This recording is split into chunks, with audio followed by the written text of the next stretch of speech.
Kenyans, the Honorable Peter Salasya was abducted last week on Friday by unidentified persons purporting to be police officers. They shot at the rear tires of his car. His car came to a stop. They intercepted him and forced him into their car. They drove him to unidentified destinations before they landed at the Central Police Station on the evening of Friday.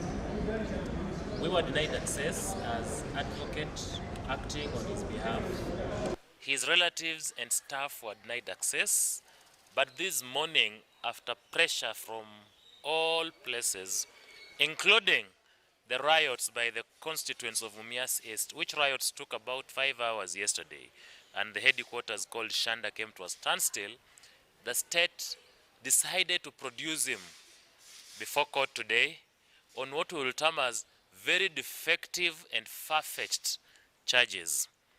We had to reschedule plea taking because the prosecution had drafted a fundamentally defective charge sheet. When the charge sheet was brought, the Honorable Salasya was charged with hate speech. That on or about 10th of May this year, he made remarks which bordered hate speech. Of course, as counsel for the defense, we raised issues with that particular charge. Salasya has never been summoned by the National Integration and Cohesion Commission for questioning. There was no unrest, as is the case and the norm when a person is alleged to have made inflammatory statements that border hate speech. Be it as it may, the court has found it just and reasonable to release him on a cash bail of 200,000, and therefore he is a free man, and the court has ordered the state to ensure that Salasya's security is intact, he is protected, and that he is under the radar of protection of the VIPs. This is after we raised an issue on the withdrawal of the firearm from his bodyguard, and the court will make a substantive ruling on the return of the firearm on the 4th of June. As advocates for the defense, we want to call upon the state, led by the head of state, to stop using agencies that are independent to fight against constructive criticism. They should face Salasya as a man, and if they have an issue with him, they can square it out on a national debate. But using the police to abduct people, young leaders, people who have shown interest in the liberation of their country is uncalled for.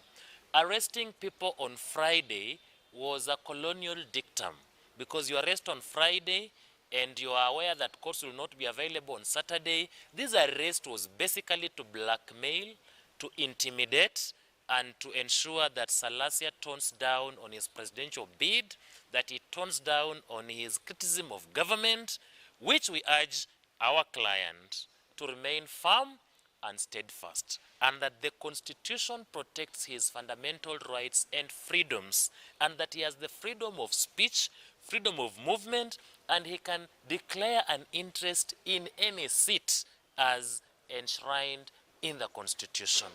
And lastly, we want to very bad precedent where a member of parliament like Salasya is arrested in a manner that will depict him as a terrorist or a person on the radar of the Interpol, International Police. Why will you shoot at the tires of a vehicle belonging to an MP to have him arrested?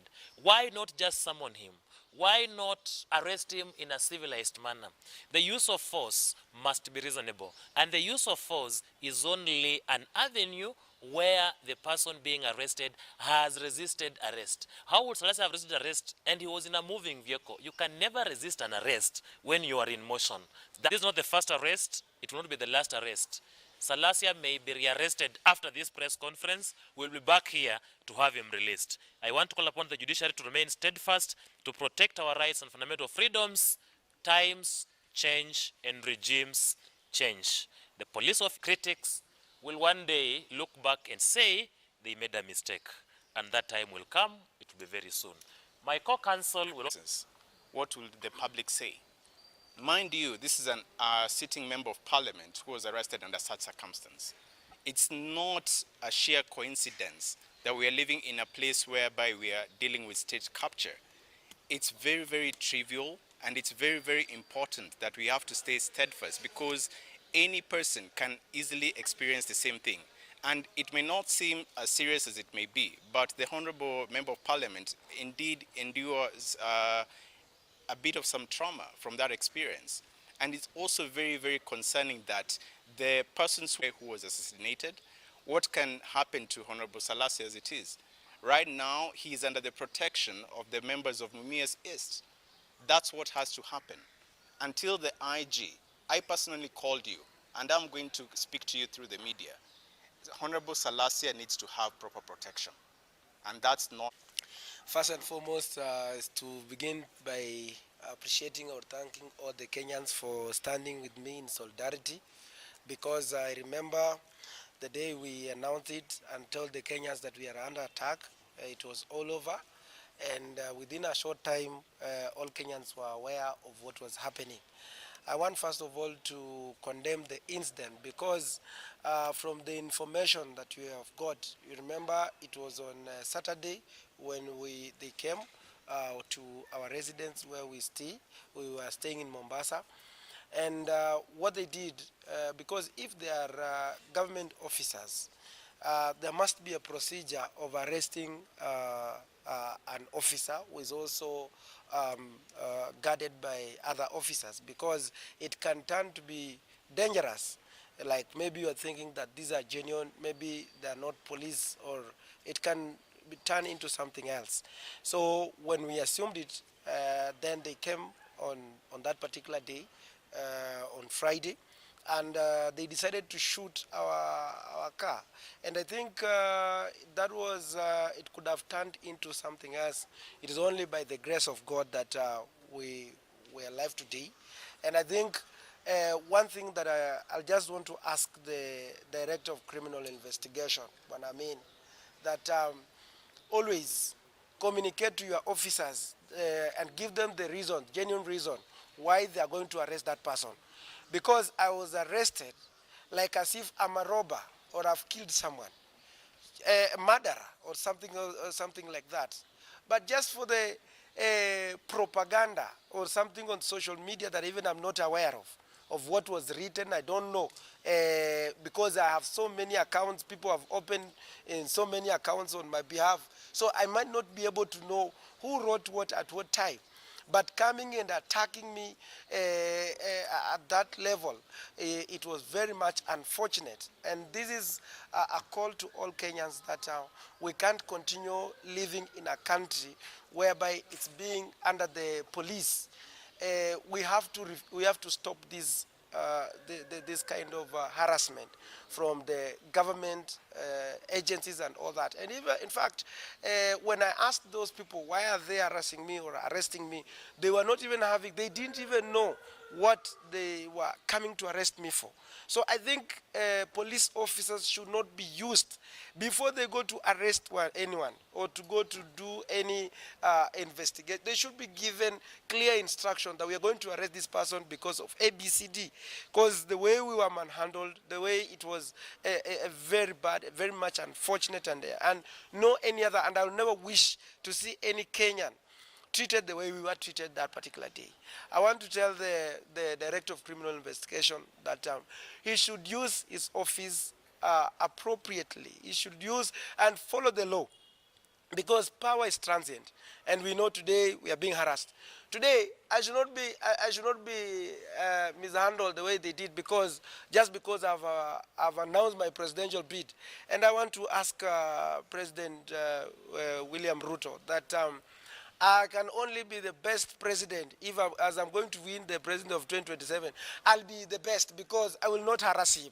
It's only me who will not harass him. The rest will, the rest will harass him. So he should treat me well because you see, Kenyans can know, Kenyans can feel. He can even also tell that Kenyans they have already lost the trust, the hope in him. The young people have lost hope in him. In fact, what I'm doing today, I'm doing the best thing to walk and speak to the young people so that they should not lose hope. Because if they lose hope right now, they can even decide again to go and march to the State House and do crazy things. So what I'm telling them is that just to cool down so that we get it and express they express their dissatisfaction at the ballot come 2027. So I want to ask the president that he should not take advices from other people and use the government agencies to frustrate somebody like me, because I'll be the best. I will not revenge to anyone. I will only restructure the economy and revive the economy of our country called Kenya. And I will forgive him. I will respect their families, and I will do whatever. So I want to tell them that again. 2027 is a year for the young people. We want to rebuild Kenya. We want to rebuild Kenya. We want to make Kenya great.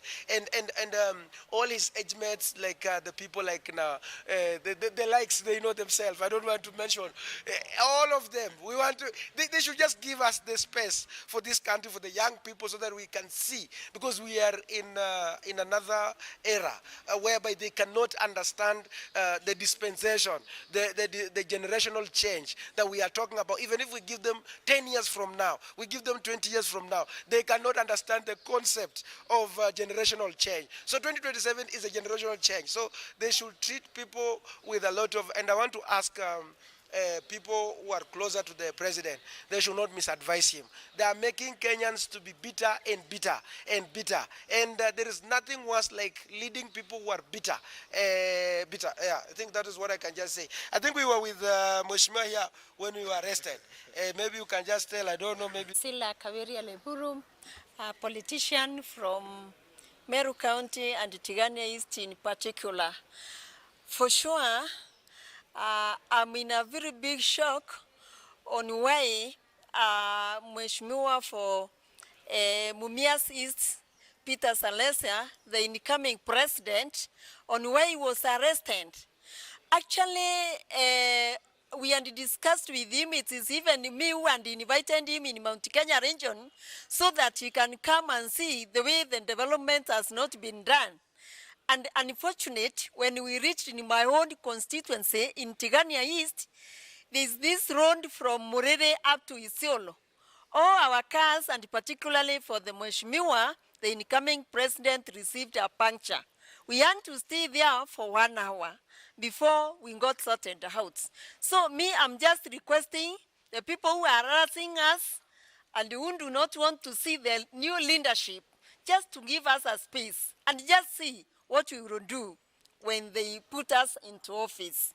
And with those few remarks, I'm saying thank you to all people of Tigania East, Meru County, and Kenya at large who have stood with us since Friday. And God bless you.